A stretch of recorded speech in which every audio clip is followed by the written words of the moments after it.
الحمد للہ رب العالمین والصلاة والسلام علی سید الانبیاء والمرسلین اما بعد فاعوذ باللہ من الشیطان الرجیم بسم اللہ الرحمن الرحیم۔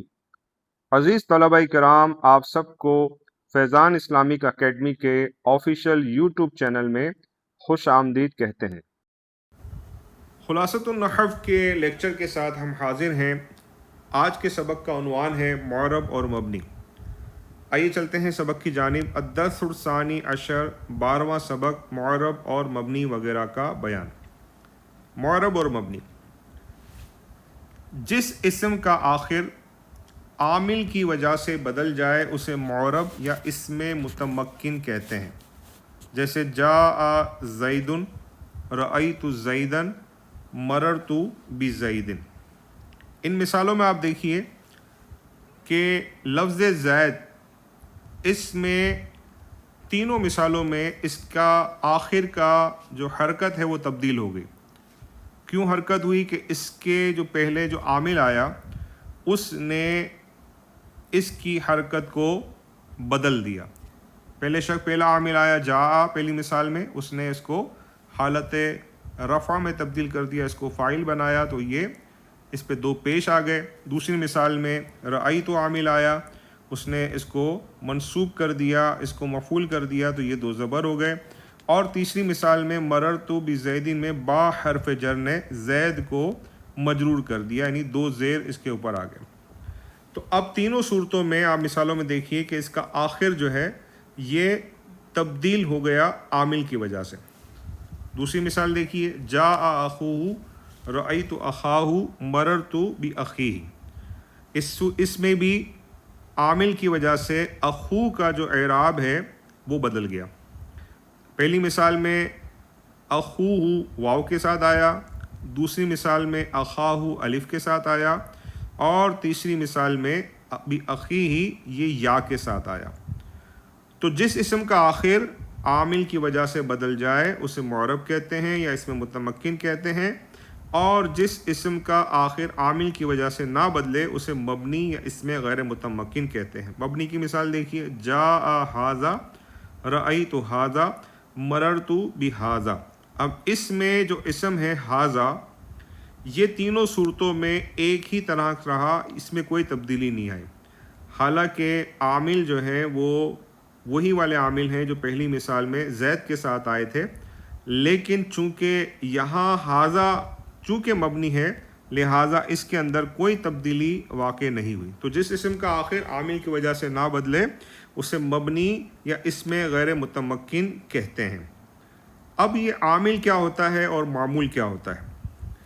جس چیز کی وجہ سے معرب میں، یعنی اسم معرب میں فاعل، مفعول یا مضاف الیہ ہونے کی صفت پیدا ہو اسے عامل کہتے ہیں۔ جیسے اوپر کی مثالوں میں جاء، رأیت اور حرف با جو ہے یہ عامل ہے۔ اور جس معرب میں، یعنی جس اسم معرب میں جس میں تبدیلی پیدا ہوتی ہے عامل کی وجہ سے، جس معرب میں یہ صفت پیدا ہو جائے، کون سی صفت؟ فاعل والی، مفعول والی یا مضاف الیہ ہونے والی یہ صفت پیدا ہو اسے معمول کہتے ہیں۔ جیسے مذکورہ مثالوں میں زید اور اخن، یہ معمول ہے۔ اعراب کسے کہتے ہیں؟ جس حرکت یا حروف سے معرب کا آخر بدلتا ہے اسے اعراب کہتے ہیں۔ جیسے مذکورہ مثالوں میں دو پیش، دو زبر اور دو زیر، اسی طرح واو، الف اور یا۔ آپ دیکھیے اوپر مثالوں میں جاء زیدن میں زیدن کا آخر بدلا، آخر کیا تھا؟ دال، اس کے اوپر کیا ہے؟ دو پیش۔ دوسری مثال میں رأیت زیدن میں زید کا آخر بدلا، دال، اس کے آخر میں کیا آ گیا؟ دو زبر۔ تو یہ دو زبر، دو پیش اور دو زیر۔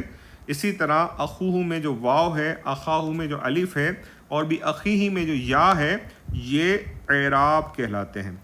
اب ان اعراب کی بھی تقسیم ہے، ان کی بھی قسمیں ہیں۔ معرب کا اعراب جو ہے، یعنی وہ اسم معرب جس کا عامل، جس کا آخر جو ہے عامل کے بدلنے سے بدل جاتا ہے، تو اس معرب کا اعراب جو ہے کبھی حرکت کے ذریعے آتا ہے اور کبھی حرف کے ذریعے آتا ہے۔ اس لحاظ سے اعراب کی دو قسمیں ہیں۔ نمبر ایک اعراب بالحرکت اور دوسری اعراب بالحرف. جو اعراب ضمہ، فتحہ اور کسرہ کی صورت میں ہو، اس کو آسان کر لیتے ہیں، زبر زیر پیش یا دو زبر دو زیر دو پیش کی صورت میں ہو اسے اعراب بالحرکت کہتے ہیں. لہٰذا پہلی 3 مثالوں میں زیدن کا یا زید کا اعراب جو ہے بالحرکت ہے. پہلی مثال میں زید آیا، زیدن آیا، پھر زیدن آیا، پھر زیدن آیا، تو 2 زبر 2 زیر اور 2 پیش کی جو تنوین آئی زید کے اوپر، تو یہ اعراب بالحرکت کہلاتا ہے. اور جو اعراب واو الف اور یا کی صورت میں ہو اسے اعراب بالحروف کہتے ہیں یا اعراب بالحرف کہتے ہیں. لہذا دوسری 3 مثالوں میں اخن کا اعراب بالحرف ہے. پہلی مثال میں جا اخوہ، اخو کے ساتھ واو آیا. دوسری مثال میں رأیت بالاخاہ یعنی رأیت اخاہ، دوسری مثال میں اخن کے ساتھ الف آیا. اور تیسری مثال میں مررت باخیہ یعنی اخن کے ساتھ یا آیا با حرف جر کی وجہ سے. تو یہ واو الف اور یا جو ہیں یہ بھی اعراب ہیں، لیکن ان کو اعراب بالحرف کہتے ہیں. اسی طرح اعراب کی ایک اور تقسیم ہے، وہ کیا ہے کہ معرب کا اعراب کبھی پڑھنے میں آتا ہے اور کبھی نہیں آتا. اس لحاظ سے بھی اعراب کی 2 قسمیں بنتی ہیں. نمبر 1 اعراب لفظی اور نمبر 2 اعراب تقدیری. ٹھیک ہے، جو اعراب پڑھنے میں آئے اسے اعراب لفظی کہتے ہیں. لہٰذا پہلی 3 مثالوں میں زید کا اعراب بالحرکت باللفظی ہے. ٹھیک ہے، وہی 3 مثالیں ذہن میں رکھیے، زیدن، زیدن اور زیدن. اس میں زید کا اعراب جو ہے بالحرکت ہے، حرکت ساتھ بھی اور لفظی بھی ہے چونکہ پڑھنے میں آ رہا ہے.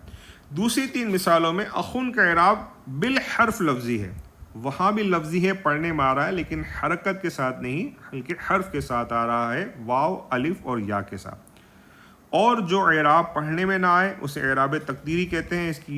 اس کی مثال الگ سے دی گئی ہے، جاء فتن، رأیت فتن، مررت بفتن. اب آپ یہ دیکھیے یہاں فتن پر بظاہر اعراب لگا ہوا ہے 2 زبر، ٹھیک ہے، لیکن یہ اعراب جو ہے یہ تقدیری ہے کیونکہ جاء فتن میں فتن فاعل ہے اور فاعل مرفوع ہوتا ہے. ہونا فتن چاہیے تھا لیکن یہاں پہ فتن ہے تو یہ کہا جائے گا کہ اس کا اعراب جو ہے تقدیری ہے، اس کا اعراب پڑھنے میں نہیں آ رہا. اسی طرح رأیت فتن میں بھی اعراب تقدیری ہے، مررت بفتن میں بھی اعراب تقدیری ہے.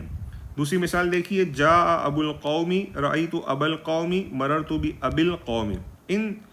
ان مثالوں میں، ان دوسری 3 مثالوں میں ابن کا اعراب جو ہے بالحرف تقدیری ہے، حرف کے ساتھ ہے لیکن تقدیری ہے، پڑھنے میں نہیں آ رہا. تو بریکٹ میں اس کو لکھا ہوا بھی ہے کہ ان پہلی 3 مثالوں میں فتن کا اعراب بالحرکت تقدیری ہے اور دوسری 3 مثالوں میں ابن کا اعراب بالحرف تقدیری ہے. اب آئیے عامل کسے کہتے ہیں، عامل کی تو مثال ہم پڑھ چکے. اب آئیے عامل کی اقسام کے بارے میں. جو عامل پڑھنے میں آئے اسے عامل لفظی کہتے ہیں جیسے اوپر کی مثالوں میں، اور جو عامل پڑھنے میں نہ آئے اسے عامل مانوی کہتے ہیں جیسے زید قائم. اب زید مبتدا ہے، قائم اس کی خبر ہے، تو مبتدا اور خبر جو ہے اس میں کوئی لفظوں کے اندر عامل نظر نہیں آ رہا، لہٰذا اس کا عامل مانوی ہے. فائدہ، صرف 3 چیزوں کا عامل مانوی ہوتا ہے. یہ بڑی کام کی بات ہے، اس کو ذہن نشین کیجیے گا. نمبر 1 مبتدا، نمبر 2 مبتدا کی خبر، نمبر 3 فعل مضارع مرفوع. ان کے علاوہ باقی تمام معمولات کا عامل لفظی ہوتا ہے. اب نے گزشتہ مثال میں پڑھا تھا زید قائم، زید کھڑا ہے، زید مبتدا اور قائم خبر، یہ دونوں مرفوع ہیں. اور ہم نے مبتدا خبر کے سبق میں پڑھا تھا کہ مبتدا اور خبر ہمیشہ مرفوع ہوتے ہیں. اب سوال یہ ہے کہ ان کو مرفوع کون کرتا ہے، ان کو رفع کون دیتا ہے، ان کا عامل کون ہے. تو پتہ چلا کہ مبتدا اور مبتدا کی خبر ان دونوں کا عامل مانوی ہوتا ہے. اسی طرح فعل مضارع مرفوع، یہ آپ صرف میں پڑھیں گے، یہ جو صیغہ ہوتا ہے فعل مضارع مرفوع کے جو صیغے ہوتے ہیں تو ان کے علاوہ جو باقی تمام معمولات ہوتے ہیں ان کے عامل لفظی ہوتے ہیں اور ان تینوں کے عامل جو ہے یہ مانوی ہوتے ہیں. امید ہے کہ آپ کو سبق اچھی طرح سمجھ میں آ گیا ہوگا. اب آئیے چلتے ہیں تمرین کی طرف. تمرین نمبر 1، سوال نمبر 1، معرب اور مبنی کسے کہتے ہیں؟ وہ اسم جس کا آخر عامل کے بدلنے سے بدل جائے اسے اسم معرب کہتے ہیں، اور وہ اسم جس کا آخر عامل کی وجہ سے نہ بدلے اسے مبنی کہتے ہیں. سوال نمبر 2، عامل اور معمول کسے کہتے ہیں؟ وہ چیز جس کے ذریعے اسم کے اندر وہ چیز جس کے ذریعے اسم کے اندر فاعل فاعلیت مفعولیت یا مضاف الیہ ہونے کی صفت پیدا ہو جائے اسے عامل کہتے ہیں، اور جس اسم کے اندر یہ صفات پیدا ہو جائیں اسے معمول کہتے ہیں۔ سوال نمبر 3، اعراب بالحرکت اور اعراب بالحرف کسے کہتے ہیں؟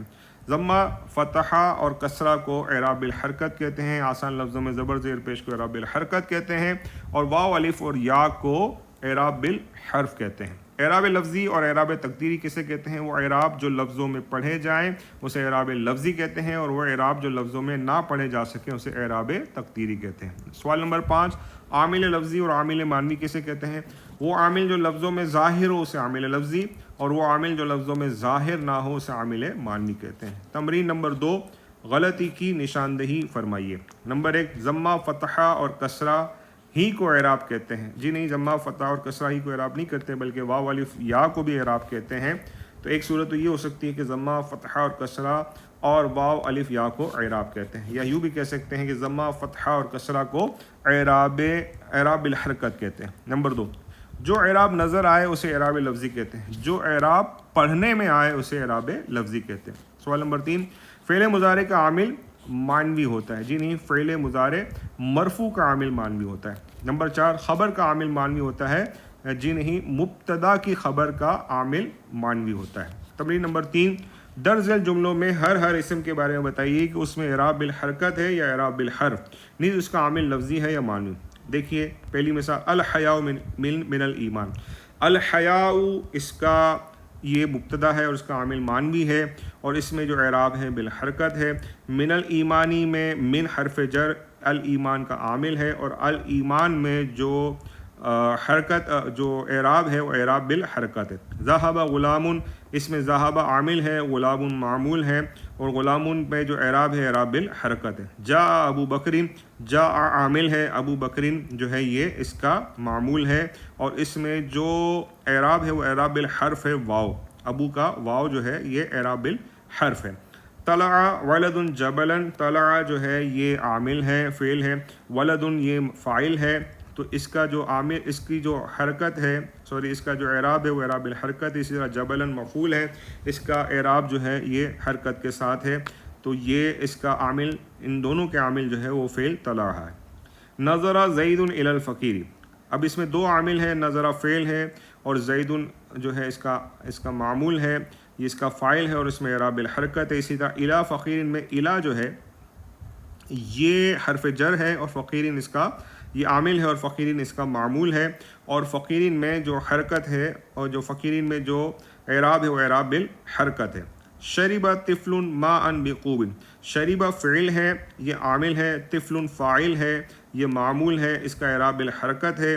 ماء یہ مفعول ہے، یہ بھی معمول ہے، شریبہ نے اس پر بھی عمل کیا ہے، اور یہ اس کا بھی اعراب بالحرکت ہے۔ بقوب میں با حرف ہے اور اس نے یہ عامل ہے، اور قوبن با حرف جر ہے، اور اس نے قوبن اسم کو جو ہے یہ جر دیا ہے، یہ معمول ہے اور اس میں اعراب بالحرکت ہے۔ نمبر 7، جلس خالد علی الحصیر، جلس فعل ہے، خالد اس کا فاعل ہے، جلس عامل ہے، خالد معمول ہے، اور اس میں خالد میں جو اعراب ہے اعراب الحرکت ہے۔ اسی طرح علی الحصیری میں علی حرف جر عامل ہے، الحصیری معمول ہے، اور اس پہ جو اعراب ہے وہ اعراب بالحرکت ہے۔ نمبر 8، سرا خالد الی المدینتی، سرا عامل ہے، فعل ہے، خالد اس کا فاعل ہے، یہ معمول ہے اور اس میں اعراب بالحرکت ہے۔ اسی طرح الی المدینتی میں الی حرف جر عامل ہے، المدینتی اس کا معمول ہے، اور اس پہ جو اعراب ہے وہ اعراب بالحرکت ہے۔ صام رجلان، صام فعل ہے، عامل ہے، رجلانی اس کا فاعل ہے،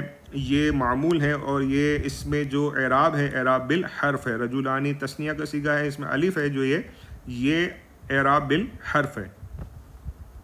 نمبر 10، ناصر عالم، ناصر عالم ہے، ناصر مبتدا ہے اور عالم اس کی خبر ہے، تو مبتدا اور اس کی خبر ان دونوں کے عامل جو ہیں وہ مانوی ہوتے ہیں، تو یہاں لفظوں میں عامل نہیں ہے بلکہ عامل مانوی ہے۔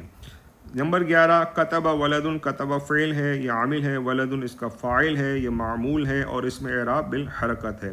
نمبر 12، سلم زید علی ابی خالد، سلم فعل ہے، یہ عامل ہے، زید اس کا فاعل ہے، یہ معمول ہے، اس پہ اعراب بالحرکت ہے۔ علی حرف جار یہ عامل ہے، ابی خالد میں ابی جو ہے یہ معمول ہے اور اس کا اعراب جو ہے اعراب بالحرف ہے اور اس میں یا ہے. اسی طرح خالدین جو ہے یہ مضاف الیہ ہے اور مضاف الیہ ہونے کی وجہ سے یہ مجرور ہے. جی عزیز طلبہ کرام، آج کے سبق میں آپ نے معرب اور مبنی سے متعلق سنا. معرب کسے کہتے ہیں، مبنی کسے کہتے ہیں. پھر آپ نے اعراب سے متعلق سنا، اعراب بالحرکت کے بارے میں سنا، اعراب بالحروف کے بارے میں سنا، اعراب لفظی کے بارے میں سنا، اعراب تقدیری کے بارے میں سنا. آپ نے عامل اور معمول سے متعلق بھی سنا. امید ہے آپ کو سمجھ میں آ گئی ہوگی اچھی طرح، اور اگر نہیں سمجھ میں آیا تو اس لیکچر کو دوبارہ ریپیٹ سن لیجئے، کیونکہ یہ بہت اہم سبق ہے اور آپ کو اس کی بہت زیادہ ضرورت پڑتی ہے عربی عبارات میں. اور اگر یہ ذہن نشین ہوگا تو انشاءاللہ آپ کی عربی عبارت اور زیادہ مضبوط ہوگی. ہم نے تمارین کو بھی حل کیا. امید ہے آپ کو یہ لیکچر پسند آیا ہوگا. اگر آپ کو یہ ویڈیو پسند آئی ہے تو اسے لائک اور اچھی نیتوں کے ساتھ شیئر ضرور کیجیے تاکہ علم دین کی اشاعت میں آپ کا بھی حصہ شامل ہو سکے. ابھی تک اگر آپ نے ہمارے چینل کو سبسکرائب نہیں کیا تو اس کو سبسکرائب ضرور کیجیے تاکہ بر وقت آپ کو ہماری ویڈیو پہنچ سکیں. اگلے لیکچر کے لیے ہمیں اجازت دیجیے گا. اپنا خیال رکھیے، دعائے خیر میں یاد رکھیے. اللہ تعالی ہمارا یہاں حاضر ہونا، سیکھنا سکھانا اپنی پاک بارگاہ میں قبول فرمائے. آمین بجاہ النبی الامین صلی اللہ تعالی علیہ وآلہ وسلم. السلام علیکم ورحمۃ اللہ وبرکاتہ.